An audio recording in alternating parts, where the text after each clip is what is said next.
Welcome back to Black Earth Podcast with me, Marion Atieno Osieo. Black Earth is an award-winning podcast and platform celebrating Mother Earth and the incredible Black women leaders who are creating inspiring solutions for our communities and our planet.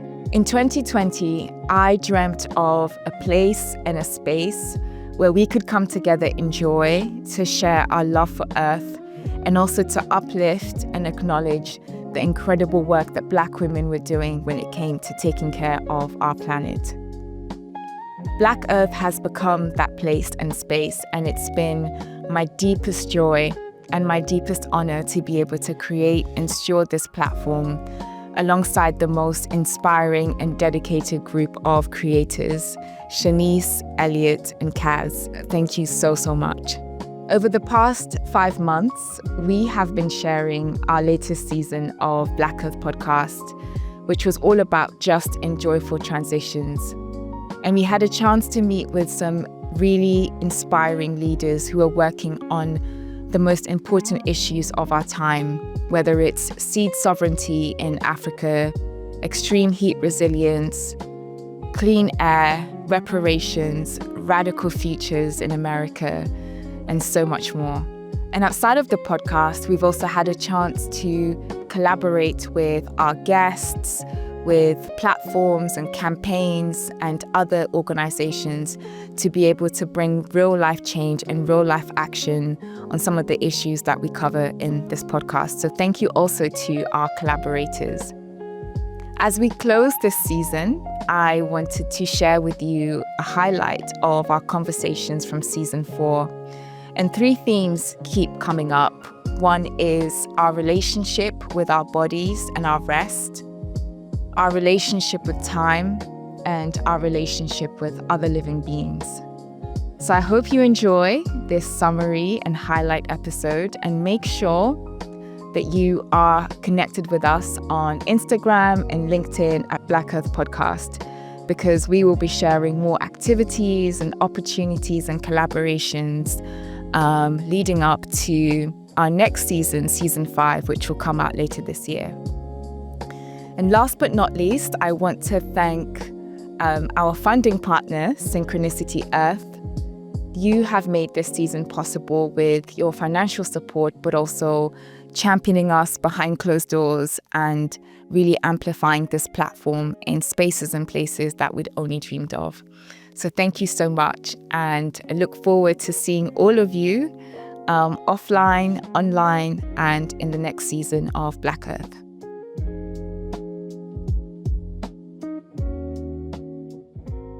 The first theme that came up in our latest season of Black Earth Podcast was to do with rest and well-being. Black women are typically anchors in social change movements, and that speaks to the strength and the life force energy that we bring to our communities and our planet. But it's also leading to cycles of burnout, of illness, of cynicism and disillusionment when it comes to environmental justice and healing our planet. So I've been asking myself, and I've been asking our guests, what does it mean to do this work from a place of rest and care? How do we sustain ourselves when we know that this work takes lifetimes to accomplish? What would happen if our visions of sustainability also included sustainability of our bodies and our health? 2 of our guests, Agnes and Mireille, share with us how rest and well-being is not only part of their work, it's become the work when it comes to change making. I'm living true to the theme of this season, which is just and joyful transitions. I'm going to ask you 2 quick questions, because I actually feel like if we continue beyond 5 minutes, you won't see me, which I don't mind, but my audience might be like, where's she? The first question is about joy. What brings you joy in this season of your life? You know, when I entered into this work, and I said it at the beginning, it was through my own trauma. It was through my own negative experiences around maternal health. And so I entered it with a fight. I entered it with my fight. Like I had so much indignation. I just couldn't believe what was happening to me, right?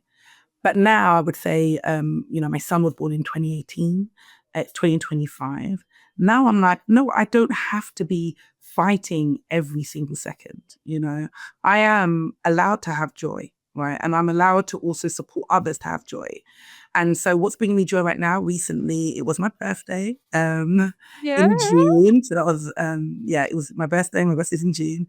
And part of the work we do at Global Child and Maternal Health is we launched something called the Goddess Table, which is about, and we're hoping to do this annually. It's about bringing together social impact leaders, particularly Black and Brown women, to be able to congregate in a spirit of joy, taking them to a lovely place to eat, to dine, to network, and to be able to convene, but not from a place of trauma, from a place of, you know what, I am worthy, I am enough. The work I do on Monday to Sunday, and I say that because our work is not 9 to 5, our work is our life. Yeah. The work I do doesn't also define me, in that work of being an advocate, of speaking out, being a voice for my community. I'm allowed to experience laughter. I'm allowed to experience care. I'm allowed to experience containment. Yeah. And I'm allowed to be very unapologetic in that, And I always say that, doing that and launching a Goddess Table isn't a kind of a side to the mission. That is the mission. Because if we're talking about climate justice, if we're talking about readdressing inequities across environment, and I don't separate environment to racial justice and so forth, it's all one and the same to me, right? If we're doing that, then what are we saying is the end result? The end result is we have communities that are rooted in joy, in health, in healing, right? And we need to start practicing that now to show what that actually looks like. So that's bringing me immense joy, just seeing the feedback from the Goddess Table. We've got a WhatsApp group now, and people are like, oh my goodness, like as a result of the Goddess Table, which was only 2 weeks ago, I've now connected with this other person. People are talking about, we had some funders around the table as well. So people are really connecting to see how they can either be funded, but equally just even the language on how to do a funding application and so forth. That all came from a position of joy and not from lack or trauma. I'm curious to understand more about well-being. This is one of my favorite topics in the world. Because it's a lesson I had to learn the hard way. So I really talk about it a lot. So I'm curious, why was it important for you to incorporate well-being as a pillar in this work? Well, as I told you, when I was talking to women for the podcast, one thing was coming again and again. It is just how overwhelming they are, like how much they carry on their shoulder. And I was like, I know a little bit of the test of this in my position, in my role. I know a little bit, but I was even so curious to know, in their perspective for those at the front line, So it feels like they are soldiers, on the battle and dealing with everything. And as I was telling you, when you look at their day, it is just crazy. You are like, you know what? We can care about the environment, but if it is us having this battle, we need to make sure our house, that means our body and our mind and our soul, still can also follow. Don't do it at the cost of your life. Don't do it at the cost of your body, because I know it is your life, but at the same time, if your body stop, you will no longer do this. So that was becoming clear that, there is some space to think about then. Okay, I can do all of this, but how do I try to manage myself, to manage my workload, to manage my responsibilities, also to take care of myself so that I can continue doing this battle. So that was kind of the idea behind. And when we started doing this consultation, talking to them, they were like, yes, indeed, we need this space to pause, to reflect. Okay, where am I going? Why am I doing all of this? What can I prioritize? So it is many times when I talk, oh, we are doing this well-being pathway, people think about a place like people are not doing anything, they're just laying and it's massage and everything. It's not that. It is about pausing intellectually. It is pausing and being with other, nourishing from others' stories and hearing and starting to feel like that boundaries in our own body, in our own soul to kind of build ourselves so that we become even more stronger, but on, how can I say, sustainably stronger? Because many times when you are in the fire and you are fighting, you don't feel like you are burning, but it's like, okay, we give you the space to feel your burn. You can feel like you are burning and then start like getting out of that and trying to be strategically engaged in what you are doing and not just going with your whole soul, but trying to balance every part of you. So that was kind of the idea behind. And I will say it is still a journey for us, like continuing learning from women actually. The more we'll be doing of this, the more we'll get like what is really, what does that mean, like providing a well-being support to African women working in this environment sector, because this sector, it is particularly what's the word in English? I think it's particularly with a lot of pressure because there is a lot of interest when it's come to protecting the environment. There is so much money from this big company trying to grab land to exploit natural resources. So you cannot just go that way. You need some kind of be strong mentally, be strong physically, and be strategic in how you are going with this. Yeah.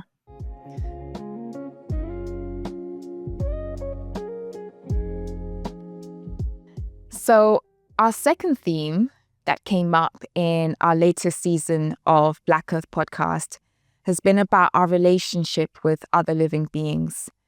And this is such a crucial part of learning and change making when it comes to earth care, because colonizer culture teaches us that human beings exist at the top of this hierarchy when it comes to our place on this planet. And the reality is that we belong to a web and a community and an ecosystem of life all around us. And so our work in change making is not about saving Mother Earth. It's about learning how to live in reciprocity with other living beings who coexist with us. We had two guests, Mashudu and Alicia, who shared some really moving examples of our connection to two of our oldest, most wise, most inspiring living ancestors, trees and seeds. Enjoy. I've heard of people talking about trees that have witnessed violence actually look different. And that's something that we're looking into now that I didn't even think we would look into, but it's come up over and over again that like lynching trees all have a certain knot on them, or trees that are on plantations and have witnessed violence look twisted, warped, changed in some way by those acts. And now we're looking into something called bioacoustics, because when you're standing under the canopy of some of these trees as witness trees, they can sound different to people. And I think that goes back to certain spaces of trauma being haunted. And spaces of unresolved trauma and grief are commonly known as like those haunted places in town. So those trees that are in those spaces, do they sound different? Do they feel different? Do they look different? These are things we are looking into. While we're looking into, do the trees planted in spaces of joy sound different, feel different, look different? So we're still looking for trees that are connected to love, to birthing, as I mentioned, to celebration and freedom. we found a tree in Galveston. It's known as the domino tree. And talk about witness trees. This tree has witnessed a long time of game playing by the oldest, like the elder Black men in the community in Galveston County. They come together under this domino tree. They're playing games, but they're also making deals. They're talking about the goings on in the community. They're making decisions. They're coming together to support one another.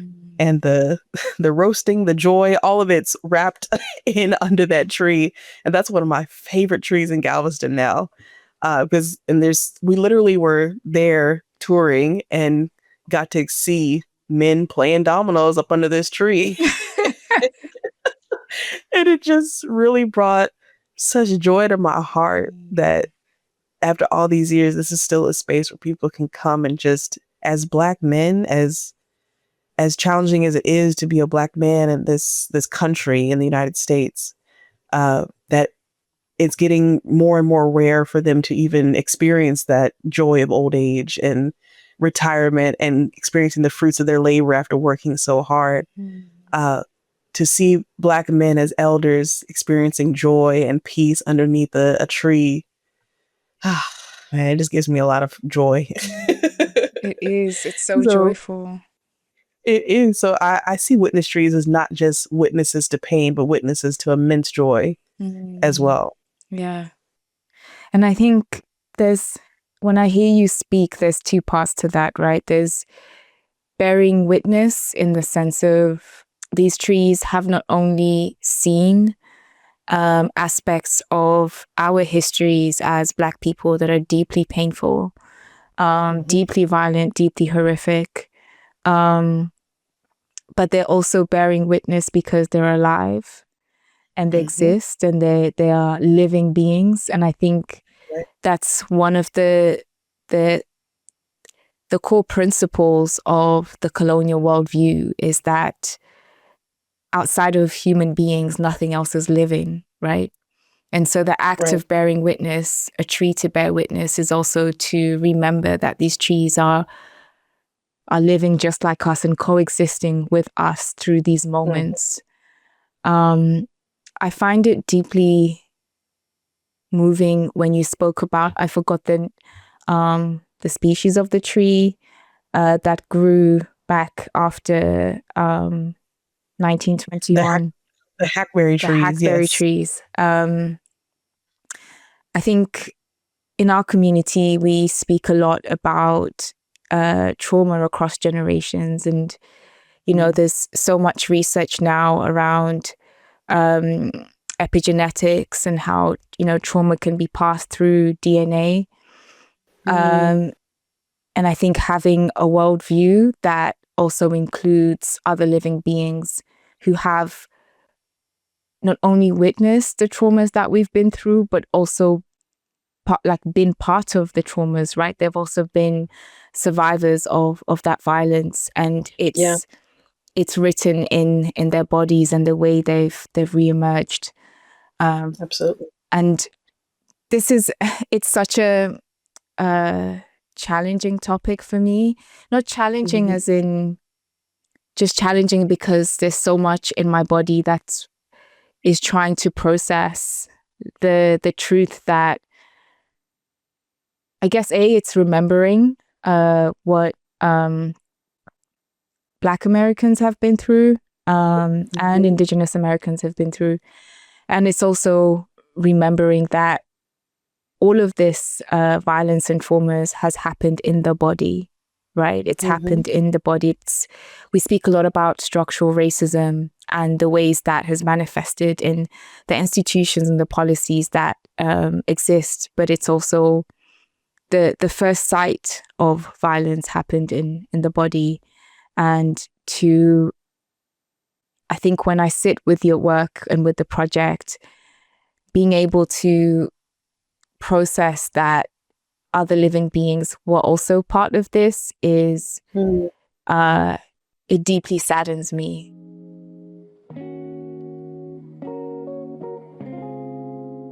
I'd love to hear from you more about how you view seeds and why you think they're vital to life on Earth.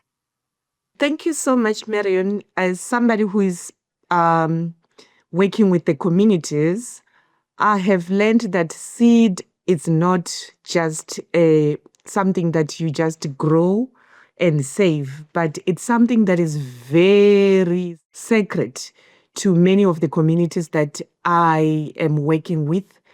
They connect the living and the dead. It's a central part of the ceremonies and the rituals, and they become the sacred link that connect the clans, as well as working at something that nature, the reciprocity between the people and the land.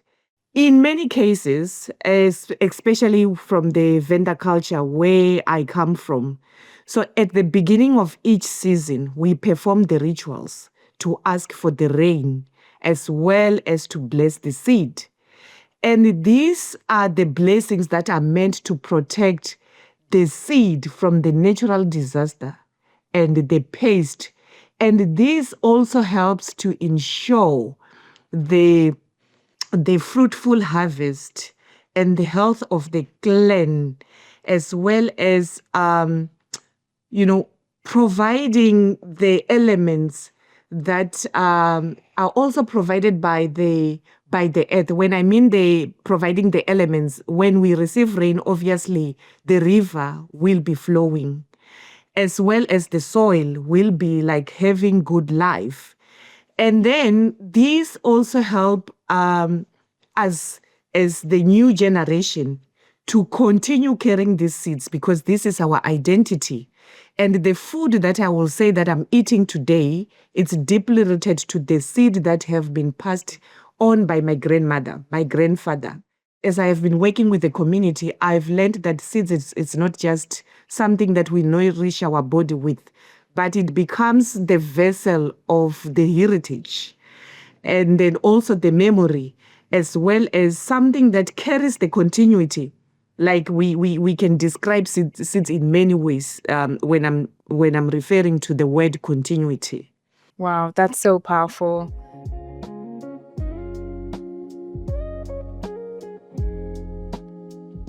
A third theme that came up from our latest season of Black Earth podcast was all about time. And our guests from Paula and Tracy Worley share with us how time can be a technology that we use to create futures where we all thrive. Speaking of climate futures, we cannot talk about the future without speaking about Octavia Butler. Yes. I think that would be a crime. I know, yeah. I first read Parable of the Sower. It's the first book I ever read of hers. She is a science fiction writer.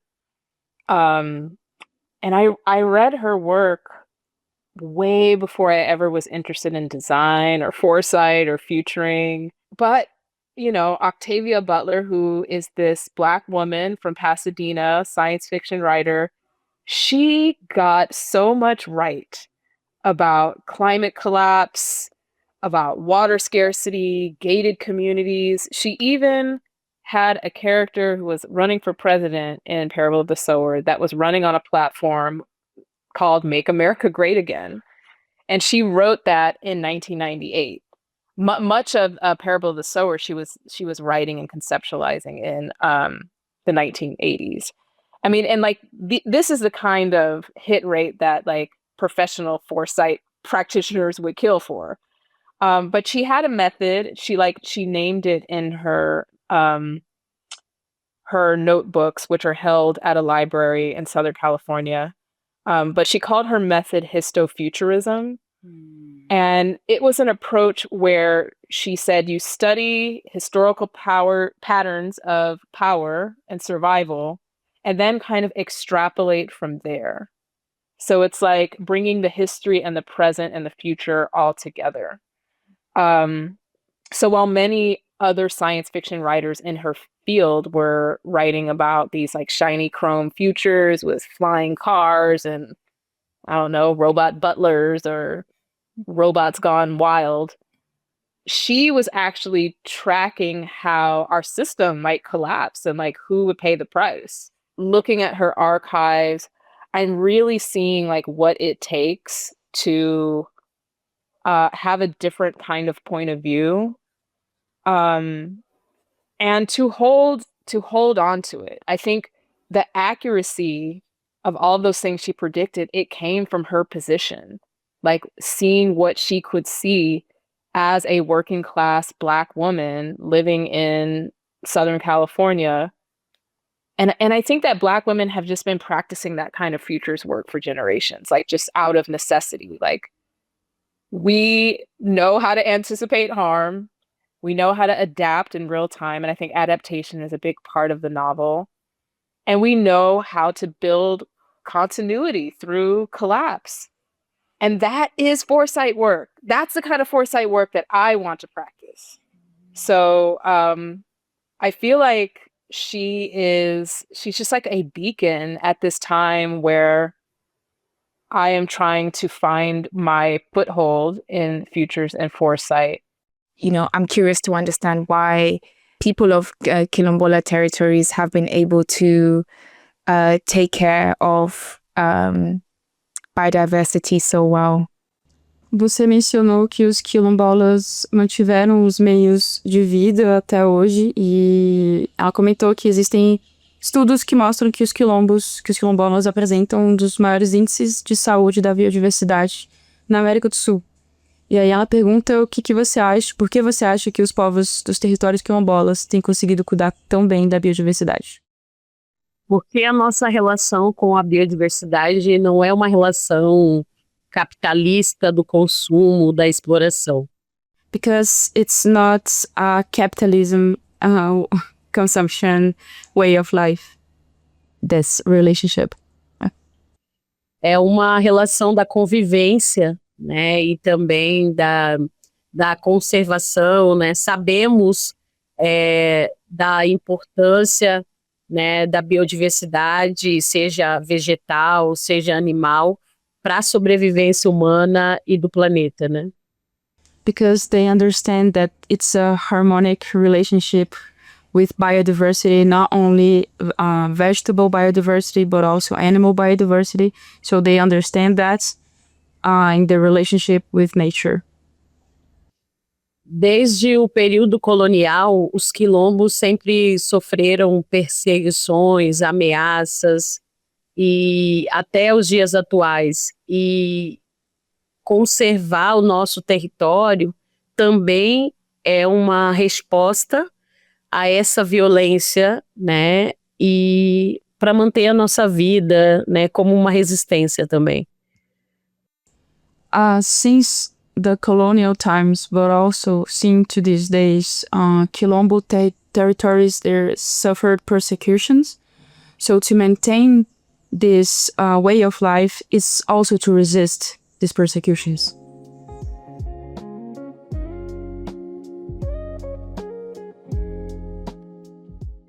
And on the topic of time, we also had Eugenia and Mandy, two leaders working on climate resilience across the world, share with us how time shapes our perceptions of what is important, and which also has implications for the generations to come. So I'd love for you to share with us and our community, why is something like extreme heat not seen with the same urgency as other climate change events like floods or extreme hurricanes? Thank you so much for that. So the issue we have with this is because the understanding, firstly, of the concept of extreme heat, the problem, is very, very little, even in terms of data availability. It is very, very inadequate. But heat is usually referred to as the silent killer, because its impact is invisible. You know, when you talk about floods and you talk about hurricanes, like you see the impact in real time, firsthand. You see washing cars and washing homes, you see fine roofs. But the impact of heat is not like that. For extreme heat, you see the impact in crowded hospital wards. You see the impact in failed crop productivity. You see the impact in, people collapsing in markets. And so because the impact is invisible, it is very difficult for cities, for people to give the urgency to this particular issue that it deserves. And for me, it is really, really kind of interesting because there's no way to run from the heat. There's no escape from the heat. When it's hot everywhere, and there's no room to escape. It cuts through boundaries. There's no border, and so it is very, very critical. But yet, because the impact is invisible, even though the consequences are devastating, much attention is not paid to the issue of extreme. Wow. Thank you so much for sharing that, Madame Eugenia. As I have heard you speak, it's led me to also see some similarities with another, I would say, silent killer, which is air pollution. And air pollution is something that in this podcast we've covered a few times.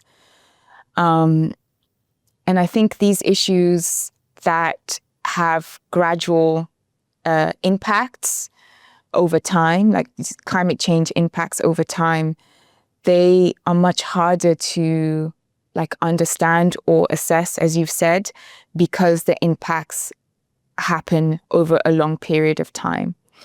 And so once people start to see the real impacts of, things like extreme heat or air pollution, there's been so much damage that's built up over time. In the environmental space, we refer to this type of climate change impacts as slow onset climate change because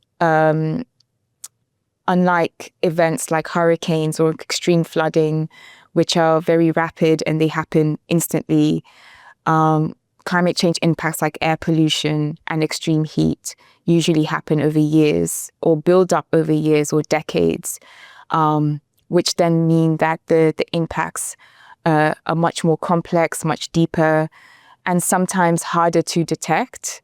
So someone might go to hospital because they're, they are suffering from a symptom of extreme heat, but it may not be as easy to detect that it's extreme heat that's causing it because another symptom is being detected instead. So there's something just based off of my observation of speaking with you and Rosamond and Agnes, who are the other experts on clean air and air pollution. There's something about finding ways to really make clear the importance of acting on these types of climate change impacts.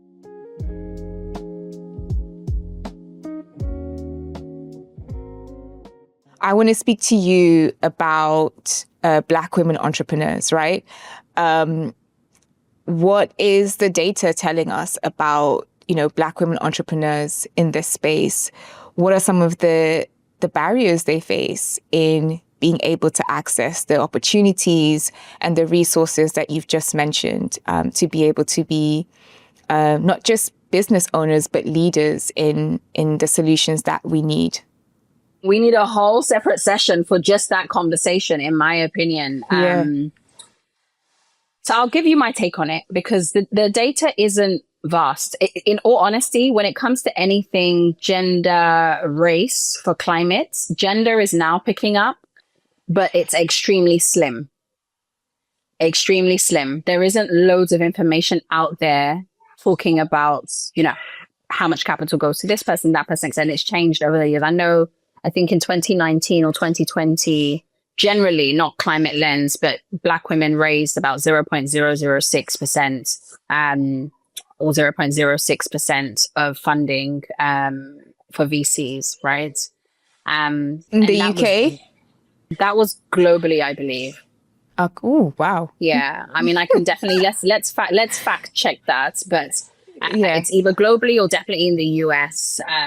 But it was poor. It was poor. It was below the 1% that Black founders were raising at the time. For climate, if I'm honest, it's a conversation that a colleague of mine, Samantha, we have a lot. The unfortunate thing is, I can honestly say that I believe that there is a pipeline issue for women in climate in the UK. So I want to be very specific. In the UK, there is definitely a problem in that sense. There are not enough women coming up the chain for us to see. If they are in any space, they're mainly in fashion tech. Yeah, they're not in renewable energy. You just see one or two dotted here and there, but it's not in abundance. I mean, I started a community in 2022 called Sustainable Women's Network, trying to find more of these women.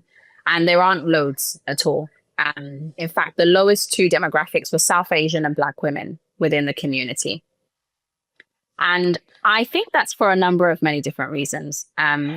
I think that to build a climate business at the time, we're like climate 1.0, which is still heavy industry. It's still machinery and what have you. And that needs money, and who's going to fund your dear Black woman who is, maybe the first to go to university in her family, and, she's trying to create wealth. It's almost a selfish play for her to decide that she's now going to go and be an entrepreneur and spend the next 6 years raising grant capital when she's got siblings or parents and our culture is different. We're expected to look after our community, And so there's that big cultural gap, in my opinion, that affects that. And there aren't enough funding vehicles for that sector at the time. I mean, climate, we're in our bag right now. 2017, 2016 to 2020, no one wanted to touch climate tech at all. So right now, it's great to see all the climate finance coming in, but it's still in a certain space. It's not deployed with intersectionality in mind. And where I'm seeing more of that happen is actually outside of the West and more in places like the global South, which is great to see. So I'd say there's many different reasons as to why that is the challenge. Again, just looking at personal experiences, a lot of our parents, I'm seeing loads of conversations online talking about, our parents raising us in fear and not in love because of what they went through. So they would push you to sectors and jobs that they felt were safe and what have you based on their experiences. I don't remember many people telling me my mum told me to go and be an engineer or this. Not many women, barely any men. And so I think all of those cultural issues as well feeds into why the pipeline looks like how it does now. And then the funding or the lack thereof, seeing what your life could look like if you took this trajectory. So the representation, I guess, don't forget a lot of these industries are new industries. The role models are literally being built today. And a lot of people shift when they see representation. So if there isn't representation within that space, why would someone see themselves to want to continue doing more of? So I believe that there's lots of different challenges as to why the data looks like that, from knowledge, exposure, access, capital.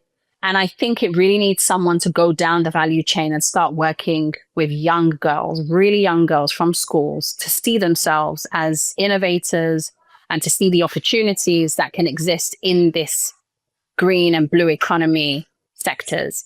And then you need the funding vehicles that can also support them to give them a what we call space to innovate, When you join an accelerator and it gives you 100K and you can spread that across 3 years, pay yourself a salary whilst building this thing, it gives you space to breathe, But a lot of us don't come from space. We have to create space and create wealth and also work to live, working capital, provide working capital for your day-to-day at the same time, which is unrealistic, So there's no room for all of that. And that's why only few come through the net.